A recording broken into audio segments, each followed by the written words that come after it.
కలియుగాంతంలో రంకెవేసే బసవన్న. కర్నూలు జిల్లాలో బ్రహ్మంగారు నివసించిన బనగానపల్లి గ్రామానికి సమీపంలో ఉన్న పుణ్యక్షేత్రమే యాగంటి.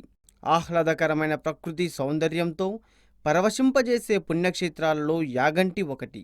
యాగంటి దేవాలయము కర్నూలు జిల్లాలో చాలా ప్రసిద్ధి చెందిన దేవాలయం. ఇక్కడ ఉన్న నందీశ్వరునికి దేశవ్యాప్తంగా ప్రచారం ఉంది. యాగంటి క్షేత్రంలో ప్రధాన ఆలయంలో శ్రీ ఉమామహేశ్వరుని లింగం ఉంది. తొలుత ఈ ఆలయంలో శ్రీ వెంకటేశ్వర స్వామి విగ్రహాన్ని ప్రతిష్ఠించాలని కట్టారని, కానీ తయారు చేసిన విగ్రహంలో చిన్న లోపం ఉన్నందున విగ్రహాన్ని ప్రతిష్ఠించలేదట. స్వయంభూగా ఆ చుట్టుప్రక్కనే వెలసిన ఉమామహేశ్వర స్వామి వారిని తీసుకొచ్చి ఆలయంలో ప్రతిష్ఠించారని ఒక కథ ప్రచారంలో ఉంది. లోపభూయిష్టమైన శ్రీ వెంకటేశ్వర స్వామి విగ్రహాన్ని ప్రధాన ఆలయానికి పక్కనే ఉన్న కొండపైన సహజ సిద్ధంగా ఉన్న గుహలో ఇప్పటికీ దర్శించుకోవచ్చు. ఇక్కడ ఉన్న పుష్కరిణిలోనికి నీరు నంది నోటి నుండి వస్తుంది. ప్రకృతి ఒడిలో పుట్టిన జలధార పర్వత సానువుల్లో ప్రవహించి ఆలయ ప్రాంగణంలోని కోనేరులో చేరుతుంది. ఈ కోనేరులో అగస్త్యుడు స్నానమాచరించిన కారణంగా దీనిని అగస్త్య పుష్కరిణిగా పిలుస్తారు. ఏ కాలంలోనైనా పుష్కరిణిలో నీరు ఒకే మట్టంలో ఉండడం ఇక్కడ విశేషం.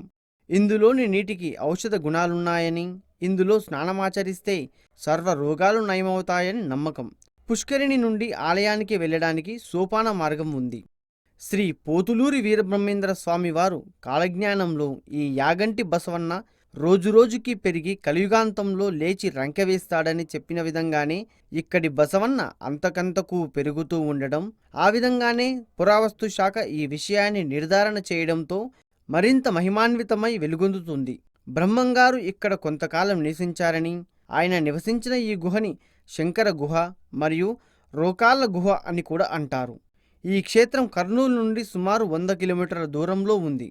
యుగాంతంతో ముడిపడి ఉన్న ఈ యాగంటి బసవన్న గుడి నిర్మాణం జరుగుతున్నప్పుడు పనివారు రాయిని పగలగొట్టిన ప్రతిసారి తిరిగి మరలా అతుక్కొని పరిమాణం పెరుగుతూ ఉండేసరికి పనిచేసే వాళ్ళు భయపడ్డారట.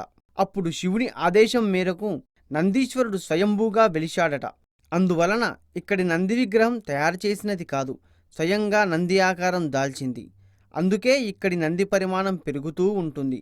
యాగంటిలో కాకులు కనిపించకపోవడం మరో విశేషం. పూర్వం ఈ ప్రాంతాన్ని సందర్శించిన అగస్త్య మహర్షి ఇక్కడ వెంకటేశ్వర స్వామి వారిని కూడా ప్రతిష్ఠించాలని విగ్రహాన్ని మలుస్తూ ఉండగా చేతి బ్రొటనవేలికి గాయమైందట. తన సంకల్పంలో లోపం ఏమైనా ఉందా అనే సందేహంతో వెంకటేశ్వర స్వామిని గురించి తపస్సు చేశాడట. ఆ సమయంలో కాకులు ఆయన తపస్సుకు భంగం కలిగించడంతో కాకులు ఈ ప్రాంతంలో సంచరించకుండా ఉండేలా శపించాడట. అందువలన మనకి ఈ పుణ్యక్షేత్రంలో కాకులు కనిపించవని చెబుతుంటారు.